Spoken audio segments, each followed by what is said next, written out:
March 3rd, 1943. 10 o'clock in the morning. The waters of the We need to Huon move Gulf faster. shimmered under a hard, I'm not pitiless sure we sun, can. their We're running out of surface time. broken only by the faint outlines of Japanese destroyers guarding a convoy of troop ships. The air was heavy with salt, and the tang of diesel smoke drifting from funnels. Officers stood on the decks, binoculars raised, confident in their armor of tradition and doctrine. To them, the sea was calm, the sky open, and safety only hours away. But hidden in that stillness was a storm no chart or manual had ever predicted. From the horizon, a formation of American bombers raced forward, skimming the waves so low their propellers left trails of spray on the water. It was a sight that defied every page of naval warfare. Heavy bombers flying at mast height, not above the clouds, but clawing at the sea itself. This was not the methodical rain of bombs from 10,000 feet, but something unthinkable. A weapon designed to break all rules. In the next 15 minutes, steel leviathans would buckle and burn. Thousands of soldiers would be thrown into a sea of fire and oil, and the very idea of how wars were fought would be rewritten. What seemed like another supply run to reinforce a garrison was about to turn into catastrophe. For Japan, it would mean the end of hope in the South Pacific.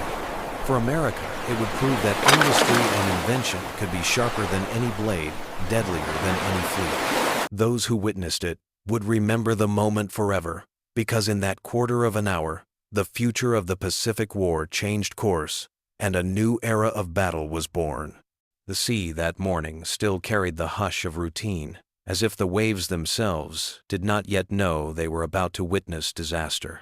Only hours earlier, the convoy had slipped out of port, under cover of darkness, a chain of vessels heavy with the weight of men, weapons, and the unspoken hope of a nation. 8 transports moved steadily across the water, their holds packed with thousands of soldiers, crates of ammunition, barrels of aviation fuel, and all the food and medicine meant to keep a distant garrison alive. Around them circled 8 destroyers, sharp-edged shadows gliding like wolves, their crews drilled in precision, their guns primed for any enemy who dared to break through. To the men on board, there was a sense of inevitability, of faith in the steel and the sea. They believed they were untouchable. The planners had studied every detail. Meteorologists had promised storms that would blanket their path, curtains of cloud and rain that would hide them from prying eyes in the sky. Escort fighters waited on nearby airfields, ready to leap into action if enemy bombers appeared. Commanders reminded themselves that convoys like this had survived before, that doctrine and discipline still meant something, that no opposing force could pierce the ring of iron and fire they had assembled. For the soldiers crowded into the transports, pressed shoulder to shoulder on wooden decks, the voyage was just another order, another silent march in the long, grinding war. Some leaned against railings and stared out at the endless horizon, whispering to themselves that perhaps this time they might actually reach shore alive. Others closed their eyes and imagined the meals waiting for them. At the end, the letters from home they would read once their boots touched dry land. It was hope disguised as routine, and they clung to it. Yet beneath that calm, beneath the certainty of the admirals who believed storms and steel would guard them, an unseen truth was closing in. The enemy had already deciphered their intentions, broken into the very codes they trusted like gospel. Their course, their timing, their every precaution had been laid bare long before the first ship left harbor. The ocean was not a shield. It was a trap, one that narrowed with every mile. And somewhere beyond the horizon, pilots were already tightening their gloves, checking the arming switches on bombs that were never meant to fall in the traditional way. It was a plan born out of desperation and brilliance. Traditional bombing had failed too many times. High above the clouds, bombs missed more often than they struck, scattering harmlessly into the sea, while enemy ships zigzagged free. But in the hands of a few maverick engineers, ordinary aircraft had been remade into something the books of strategy had never accounted for. Their noses bristled with heavy machine guns, 8 streams of fire that could shred an enemy deck before a single bomb left the bay. And those bombs themselves had been altered, their fuses delayed, their weight recalibrated so they could skim the surface of the sea, like stones thrown by a boy on a riverbank. bouncing once, twice, before slamming into the steel belly of a ship. The Japanese convoy did not know such a weapon existed. How could they? No manual of naval warfare had written about it. No admiral's lecture hall had spoken its name. To those men standing under the banners of the rising sun, such an idea was madness, a violation of order. They believed storms were their allies, fighters, their shield destroyers, their guardians. They believed in doctrines polished by decades of tradition. They believed above all that no enemy would dare to twist the very rules of war into something so reckless. That belief was their armor, but it was also their blindfold. On the decks, the soldiers laughed quietly, sharing cigarettes, adjusting rifles slung across their backs. Some of them wrote notes on scraps of paper, brief lines of prayer, perhaps a farewell folded into a pocket. They had no idea that those scraps might soon be the only trace of their voices. Officers scanned the skies, reassured by the blanket of gray above, telling themselves that no enemy could see through it.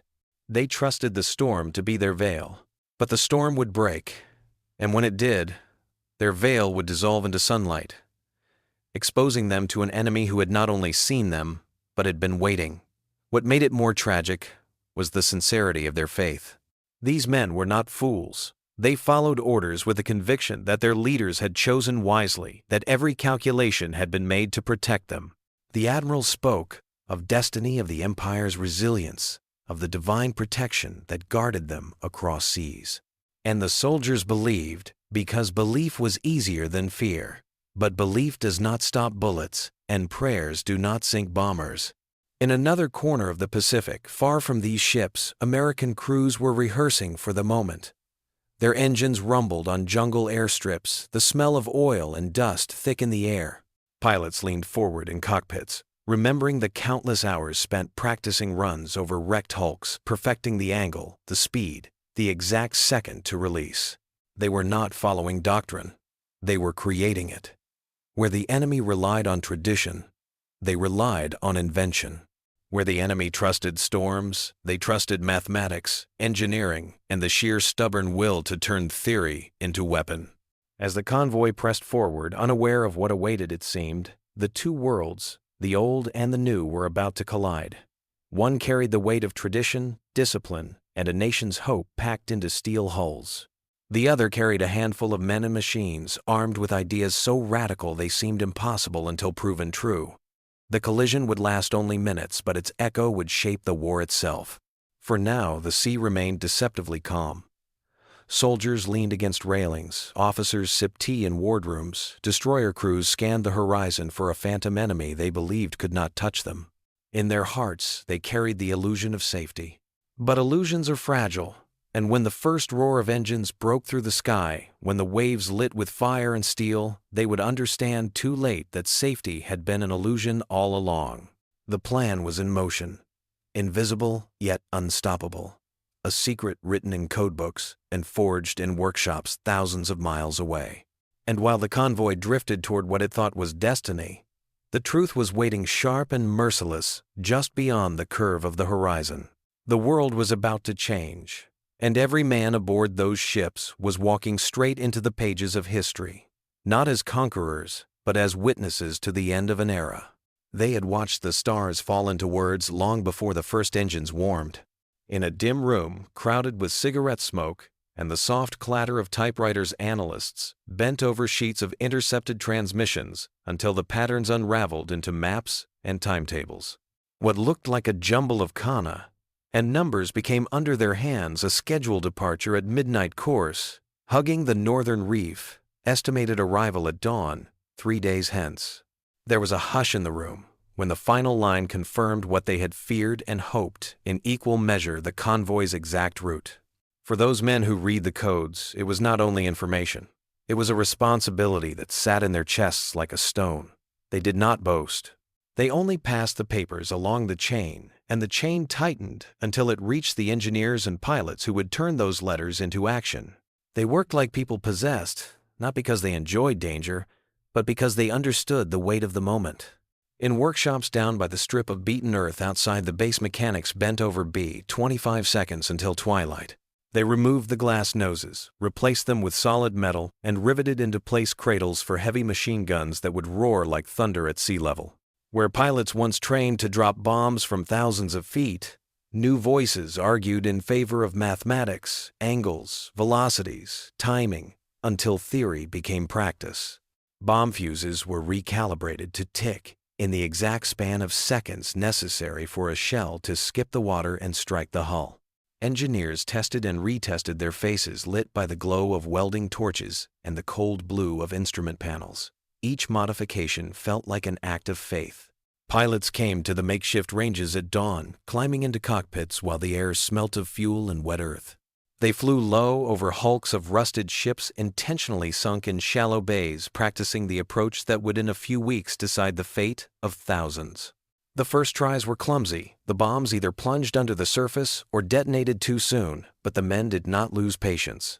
They learned to trust the feel of the plane as much as their instruments. The subtle lift of the wings at 200 feet, the hum of the engines at 240 miles per hour, the precise fraction of a second between release and 40 miles. Impact. The runs turned into rhythm. The rhythm became muscle memory. There were nights when someone would pause and look at the faces around him and feel the gravity of what they were making. "If this works," an older engineer said quietly once, "while passing a wrench, it will change everything." His voice was simple, almost startled at the truth of it. Others nodded without speaking. In the mess tent, pilots scribbled notes on the backs of envelopes, angles, trim adjustments, the peculiar shudder at a certain speed. They traded small confidences, jokes thin as paper to lighten the weight of practice. Some of them had young faces, some were already weary with war. But all of them returned day after day to rehearse on the dead steel until the runs nearly matched the drawings. They did not train in isolation. Navigators and radio men ran drills until their fingers moved like second nature across dials and codes. Ground crews practiced rapid rearming and patching so that damaged planes could be turned around in hours rather than days. Intelligence officers kept feeding morsels of information forward, and commanders adjusted plans in soft-toned conference rooms where maps were spread like threads. Everything was timed and retimed: when reconnaissance would fly, when decoy strikes should be launched to scatter the convoy, how to assemble the assault waves so that when the moment came, the enemy could not reorganize. They rehearsed not as a show, but as an incantation. The secrecy wrapped the operation in a stillness that felt like prayer. Men whispered past curt nods and avoided loose talk. Families of the pilots knew only bits the plane would fly low, that much they could say without angering the censors. Letters home were coded with small domesticities. Ask about the garden, mention the weather, and the most probing details were locked away. It made the work feel both intimate and enormous. Intimate in the touch of a rivet, enormous in the consequence of a correctly timed fuse. When the first mock runs produced a consistent pattern of success, there was no cheering, no grand announcement. Instead, there were quiet, tightly held looks. A mechanic, hands permanently stained with oil and grease, stopped to rest his palm on the fuselage and said to no one in particular, "We're ready." His voice cracked on the last word, not with triumph, but with something else, the knowledge that readiness carried the burden of what would follow. Pilots tightened their harnesses, knowing that precision would be mercy in the face of steel. They had practiced for months, not for glory, but because the lives of strangers depended on the exactness of their craft. And yet amid the workshops and runways there was a strain of sorrow that threaded through the days. Men who soldered and tuned, who studied the codes by night and measured trajectories by day, understood that the triumph of innovation would be written in the language of loss. There were quiet conversations about what it meant to aim at ships and men who were also human beings. Some veterans, the ones with the most missions, spoke softly about the nights after a raid when sleep became a thin thing. Others set their faces in a determined line and did not speak at all. The tension between duty and conscience sat in the room like another machine humming. As the date drew near, the entire apparatus came together in a way that felt inevitable and terrible. The pilots tightened their gloves. The engineers checked gauges until their fingers ached. The intelligence officers traced the convoy's path once more, and felt the map settle like a weight between their hands. Everything waited for the single instant when readiness would become action, when months of secret labor would be unleashed on a world that had not imagined such a thing. They had decoded the enemy's plans, reimagined their aircraft, rehearsed until the runs matched the drawings, and now they only needed the green light. When that light finally came, it would not be celebrated with fanfare, but met with a quiet, resolute breath. They had made a weapon out of thought and sweat, a new tactic threaded through the bones of old machines. They had prepared not merely to win a battle, but to remap the possibilities of war. In the silence before dawn on the day of action, as the sky lightened and the engines cooled like sleeping beasts, each man felt the strange mix of fear and certainty that comes from knowing you have done everything that could be done, and that the rest would be decided in the space of a single run. The morning the first scouts found them, the sea wore its usual indifferent face. But a tiny radio room, far from the convoy's steel hearts, was already trembling with quiet excitement. Through scratchy transmissions and the slow patience of decoding a scout, B-24 had picked up the convoy slipping along the reef line. The message arrived like a soft footstep in a quiet house positions headings, an estimated time of arrival.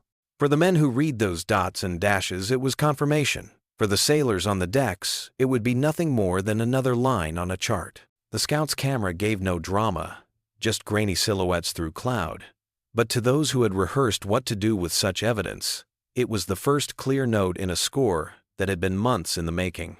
Commanders on the convoy received word of enemy planes at altitude and ordered what any good captain would tighten formation, prepare anti-aircraft watches, brace for the usual rain from above. The high-altitude bombers came next, a steady, distant thunder that seemed more like a warning than a weapon at first. From 10,000 feet, they painted the sky with white trails and scattered iron into the water. Their impacts were brutal in isolation, but ineffective against a disciplined convoy set to zig and weave. Still, the real purpose of that barrage was not mass destruction, but disruption. It was arithmetic, and psychology merged a probing hand that pushed the convoy's lines into disorder, loosening the tight knit that gave them strength. On deck, the sailors felt the shock in the way sailors always do. A tremor underfoot, radios crackling, men checking guns because they must, because that is what men do when the horizon changes its face. The transports slowed, and adjusted destroyers peeling off to offer new angles of defense. For those watching, it felt like a skirmish they had faced before and would face again. The officers exchanged clipped orders, voices measured steady. They had contingencies rehearsed, procedures, a belief in the geometry of protection that comes from years of doctrine. In wardrooms and on bridge wings, they spoke with a kind of certainty that is taught by experience and embellished by pride. From altitude, an admiral murmured to his staff, "They cannot sink us. They can harass, but not break us." It was a simple, clean truth that made sense on maps and in manuals. That conviction, so calm, so rational, folded over the men like a familiar coat. It warmed them against an anxiety they preferred not to entertain. After all, bombs dropped from high heights had long been the enemy's currency, and the sea had proven an efficient receiver of their loose change, most of it buried harmlessly in waves. The doctrine persisted because it had once been true. It comforted because it simplified the chaos of war into manageable truths. Trust the storm. Trust the escort. Trust the practice. Those were the axioms that had guided convoys through darker waters. But the disruption sown by the high-altitude attack had done its quiet, insidious work. Men who had been arranged like pieces on a board found themselves shifting, repositioning, trying to close gaps that had opened like old wounds. The very act of correcting formation created new vulnerabilities. Some escorts moved seaward, leaving inner transports less guarded. Others steamed to intercept phantom threats, thinning the ring that kept the convoy cohesive. What seemed at first an annoyance had become a small, steady unraveling. The psychology of defense, confidence, routine, the comfort of doctrine had been used against them to create patterns that could be exploited. And yet, in the face of those changes, the commanders would not concede that anything fundamental had altered. They read the sky as men trained to read it, and they found in it nothing that would overturn their assumptions. They believed firmly, almost piously, that the sea was a refuge against the high, indifferent rain of bombs. Their language was one of control. "We will outlast this," they assured one another. It was not arrogance born of ignorance. It was a faith born of repeated survival. That faith, however, had a brittle edge. It allowed no room for the idea that an enemy could bend the rules, that tactics themselves could be rewritten in the space between one bomb's fall and the next. Below decks, a young private watched the corrections and felt a tightening in his chest he could not name. He had been taught to trust the chain of command, to sleep when told and ready himself when called. He had written a letter the night before, folding it twice before tucking it into his tunic, a small habit that felt like proof he would return to shore. Later, he would think of that letter and the casual confidence on the faces of officers as a kind of innocence. For now, he simply tightened his grip on the rail and watched the sky, unaware that the true danger was not the thunder above, but what the thunder had achieved below. That evening, the men who had watched the scouting photos and the decoded timetables would look at maps and nod as if to confirm a prophecy the convoy had been manipulated into a pattern that favored a different kind of attack. In their quiet way, they had exploited the enemy's trusted doctrine, pressed like pulp into a new mosaic. The high-altitude strikes had been both a probe and a tool, an instrument of misdirection that asked the convoy to reveal its seams. The commanders, confident in their book-learned truths, had obliged. Their certainty was not so much a failing as it was a vulnerability. They had not imagined an enemy willing to rewrite the rulebook in mid-battle. In that blindness lay the trap, patient and waiting. And in the days to come, the very habits that had kept men alive would be the very things that cost them everything. The sky broke open with the roar of engines, and in an instant the calm surface of the Huon Gulf became a mirror for fire. They came low, impossibly low, skimming the waves as though the sea itself were guiding them.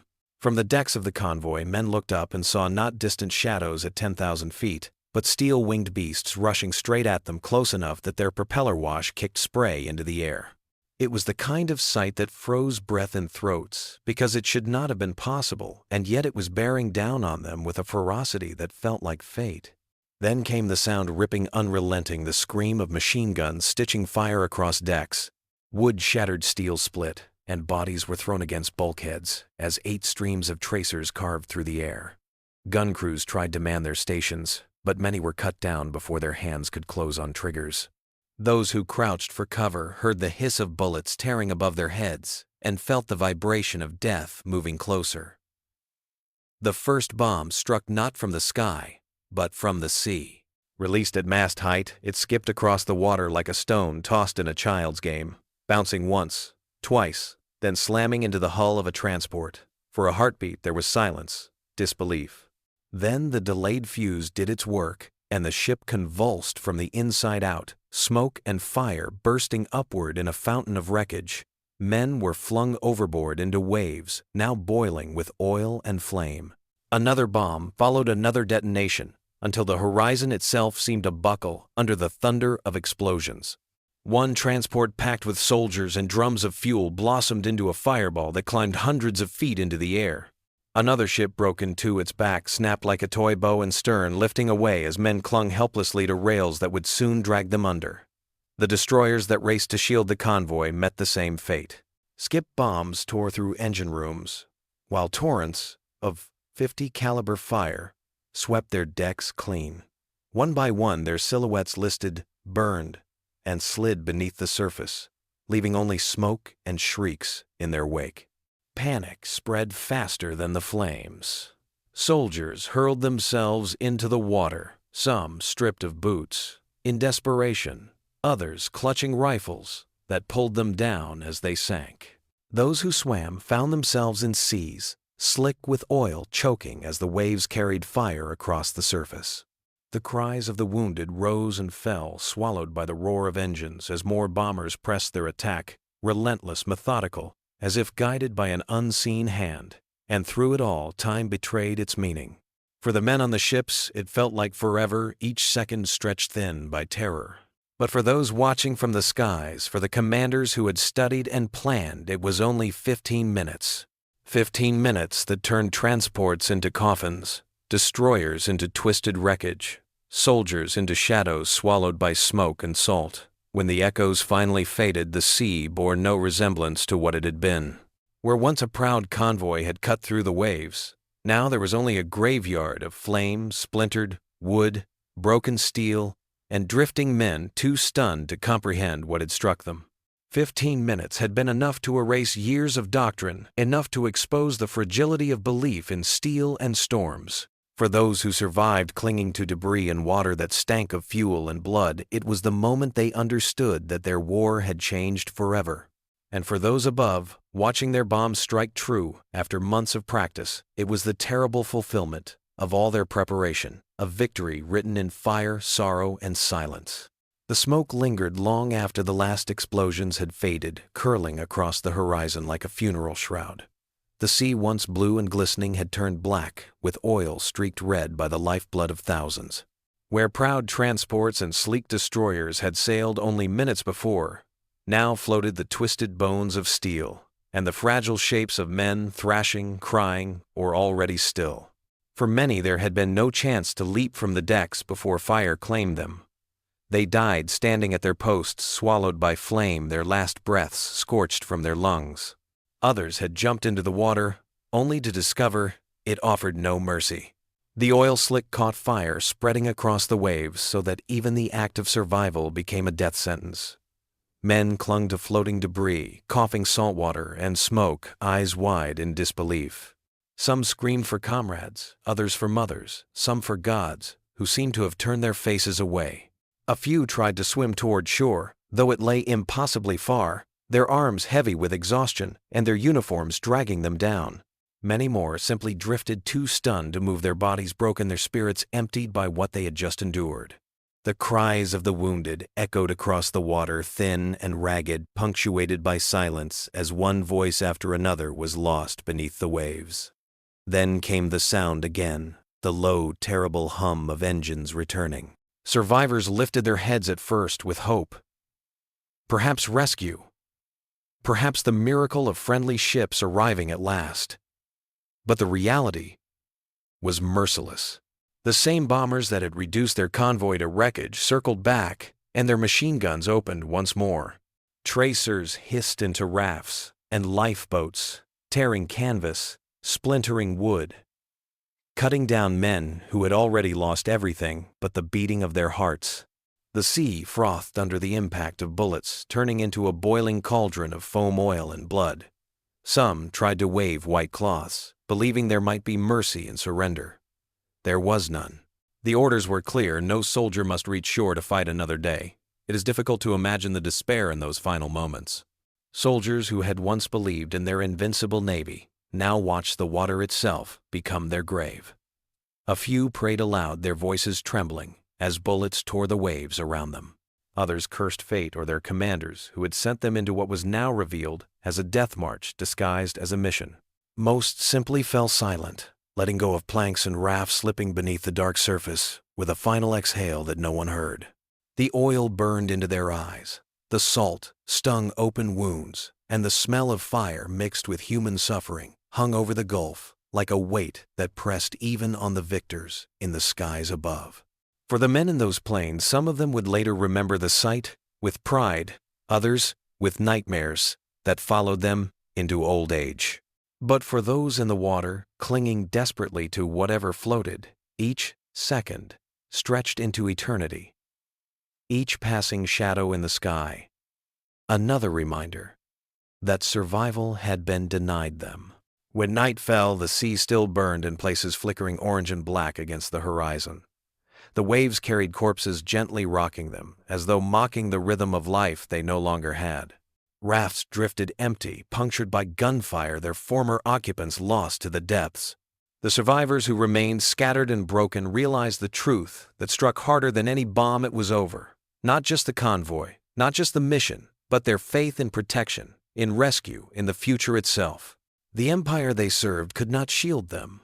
The doctrines they believed in had been shattered, and the sea they once trusted as a highway of victory had become their coffin.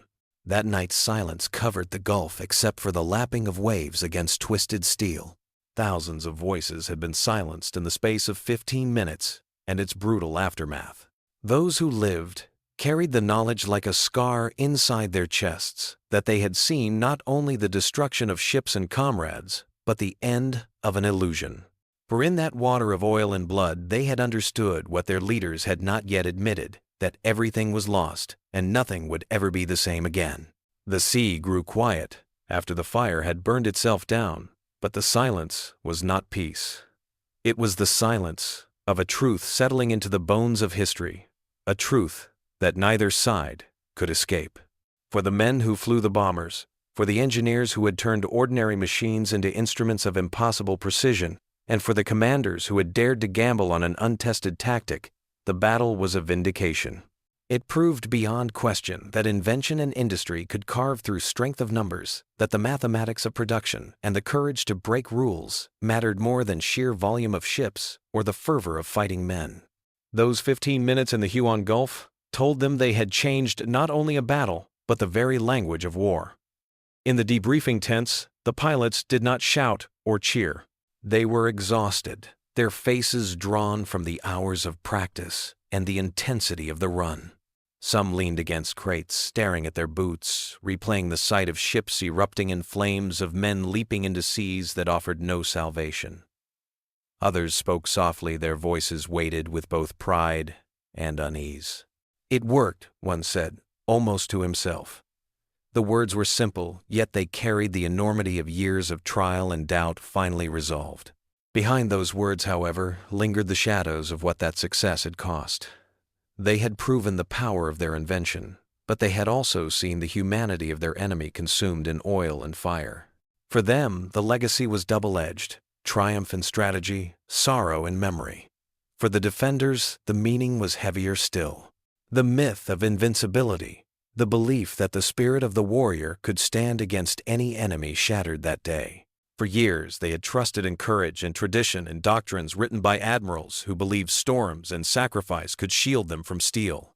But as survivors clung to wreckage or stumbled ashore with hollow eyes, they understood that valor had been outmatched by invention. The sight of transports gone in minutes, of destroyers torn apart, despite their bravery, marked the collapse of an entire worldview. It was not a defeat of men alone, but of the very ideas they had carried into the war. That realization cut deeper than any wound. Officers who had once spoken with certainty now fell silent, staring at maps that no longer made sense. Strategies that had seemed unshakable evaporated with the smoke that drifted over the Gulf.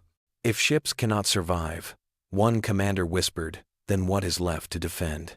His words hung in the air, a recognition that their empire's lifeline had been severed. The lesson was cruel but undeniable. Industrial might and tactical innovation had erased centuries of martial confidence in less than a quarter of an hour. The long-term consequence was not merely the loss of ships or soldiers, but the breaking of a campaign. With the convoy gone, the garrisons they had been meant to supply began to starve, cut off from food, medicine, and ammunition. Men in jungle outposts, once fierce and disciplined, wasted away on half rations, then quarter rations, until desperation forced them to eat roots and bark. Disease spread unchecked, and morale collapsed. They fought bravely when the enemy finally came, but it was not the battle of equals they had imagined. It was the slow, grinding collapse of forces that had been abandoned by history itself. The destruction of the convoy was not a single wound, it was the cutting of an artery. The campaign bled out in silence long before its soldiers were ready to surrender. For the attackers, the victory became a cornerstone of doctrine. Reports circulated through commands across the Pacific, diagrams and photographs of bombs skipping across waves pinned to classroom walls for young pilots to study. The tactic was no longer an experiment. It was now a weapon, and its existence reshaped how navies and air forces thought about the sea. Ships could no longer be seen as fortresses immune to air power. They were targets waiting to be broken open by the right hands. Factories at home began producing bombers with reinforced noses, with rows of machine guns already mounted, with modifications that once were improvised, now built into the assembly line. The rhythm of innovation had been set, and with every new month new weapons and tactics would follow. as if those 15 minutes had opened a door that could never again be closed. But beyond the tactics and the factories lay something more profound. The world had witnessed how swiftly war could turn, how fragile armies and navies were when measured against creativity backed by production. The lesson was written not in reports alone, but in the eyes of the survivors and in the silence of the dead. Those who studied the battle in the years after would say that it marked the moment when the Pacific War changed shape. It ceased to be a contest of fleets clashing head-on and became instead a war where air power ruled, where invention set the pace, and where the side that could imagine the unimaginable would always have the advantage. There was tragedy woven into that legacy. For the families who waited in faraway villages and cities, the convoy's destruction was not a lesson in strategy, but a personal wound. Sons and fathers never returned. Letters written in the hope of survival never reached home. The diorama of burning ships and drifting bodies became a ghost that haunted memory long after the war was done. Survivors who stumbled ashore or were pulled from the sea carried not only scars on their skin, but the heavier scar of knowing they had been betrayed by faith in an outdated dream. They spoke less afterward, their silence telling more than words ever could. And yet, history often grows from the soil of sorrow. Those 15 minutes, drenched in smoke and fire, taught the world that battles are not measured only by courage or by numbers, but by the capacity to adapt, to create, to seize possibility where others see only walls. The attackers had shown that imagination, when harnessed to industry, could be deadlier than any fleet. The defenders had learned that the old truths could no longer hold back the tide of change. And the world at large absorbed the most sobering message of all, that sometimes in war, the fate of thousands, the future of campaigns, even the destiny of nations, can be decided not in years or months, but in a single brief span of time. 15 minutes. That was all it took for steel to sink, for myths to shatter, and for the shape of the Pacific War to be rewritten. 15 minutes that became a legacy not of one side alone, but of humanity's brutal lesson that invention and destruction walk hand in hand. And as the smoke drifted across the waters of the Huon Gulf, those who saw it knew they had witnessed something larger than themselves, a moment when history itself had changed course, carried forever in the memory of the sea. The Battle of the Bismarck Sea was not just another clash in the vast Pacific. It was the moment the very rules of warfare were rewritten in fire and steel. In only 15 minutes, a convoy believed to be invincible was reduced to wreckage, its thousands of soldiers lost to smoke oil and silence.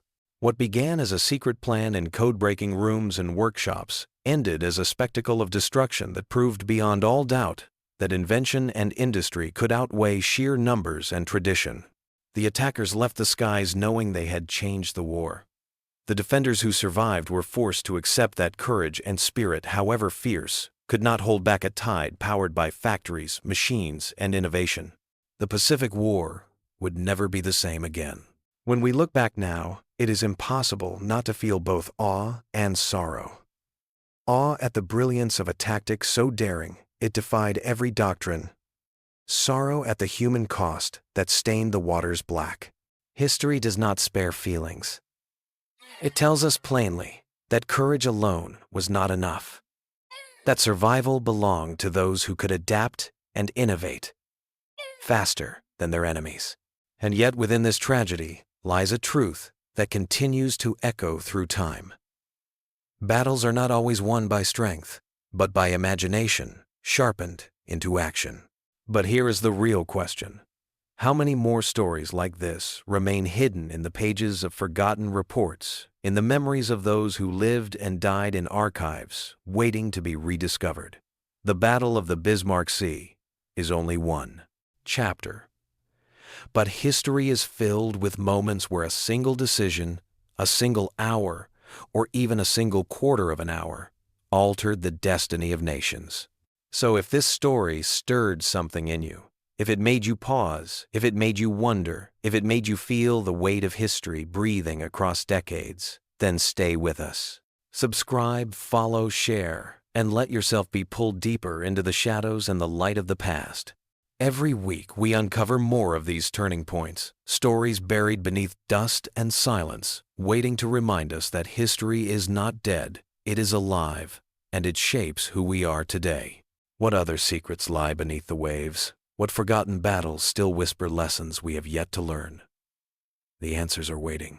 And if 15 minutes over the Huon Gulf could change the course of a world war, imagine what other hidden moments can still change the way we see history itself. Tell us in the comments what part of this battle shocked you the most, and what story from World War II or from history in general do you want us to bring to life next? Your curiosity drives this journey, and together we can keep uncovering the truths that textbooks left behind. This is only the beginning. Stay curious, stay engaged, and prepare to step into the next story that history has been waiting to tell.